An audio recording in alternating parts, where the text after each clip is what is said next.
Silvio, thank you so much for joining us.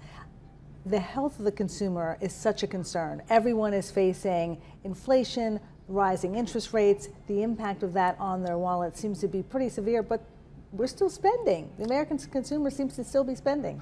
Very much so. That's counterintuitive because if you look at the overall economy, people are concerned, but the reality is the consumer is actually quite healthy. We measure consumer health by the average VantageScore, and through the end of September, the average VantageScore was 701. So low score is VantageScore 350.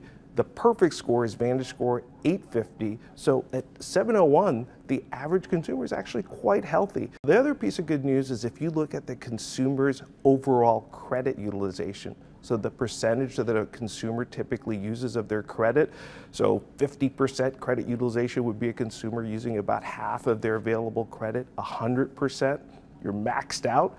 Well, the average consumer at the end of September was at 52.3% utilization. And if you look at that number a year ago, it was 52.7%.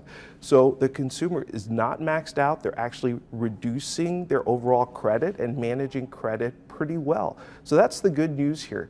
The consumer is healthy. When we're looking at the delinquency rate for the average American, where are we seeing the most of the problems?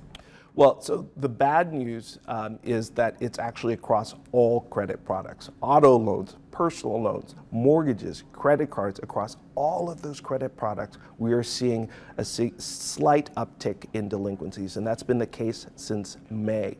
Now, there are some that are worse than others, and I would point out auto loans have been much more challenging than the other categories. What are the key things that are going into this score that people should know that can improve their score? We know you need to pay your bills on time, of course, but there are other parts of the score that people may not realize. Well, absolutely. And this is one of the areas that's really exciting because it's changing and innovating. But most of the data that is used for your credit score is data pulled from your credit report. VantageScore is one of the two national credit scoring companies, but we're actually an independently managed company, but our owners are the three credit bureaus, TransUnion, Experian, and Equifax. And so we have unprecedented access to those credit reports, and we use them in innovative ways to really predict who's going to pay and who's not. We've been an innovator in that regard. One of the areas which has been very important to include is rental data. If you ask the average American, if I pay my rent on time for 10, 20 years, is that going to boost my credit score? Most consumers would say yes.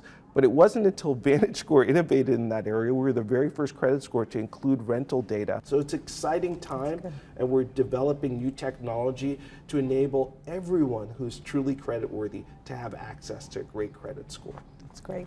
And how important is usage? How important is the utilization ratio you talked about before, which seems to be pretty good right now, showing the health of the consumer?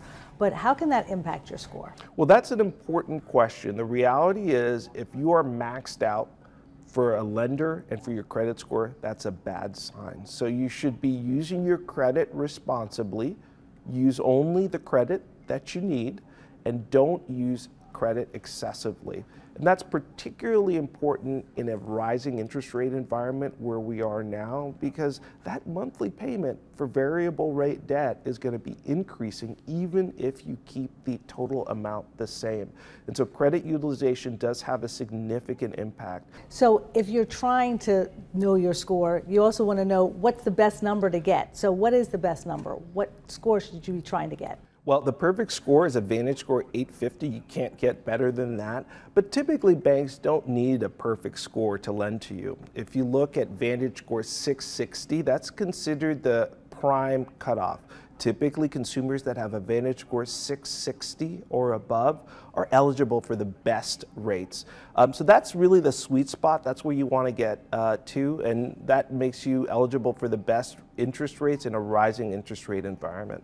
So knowing your score and understanding what goes into it is going to be a very important thing for many people to do going into the end of the year and starting 2024. So thank you very much. Silvio Tavares, the President and CEO of VantageScore, joining us today. Thank you again for your time. Thank you for having me, Sharon.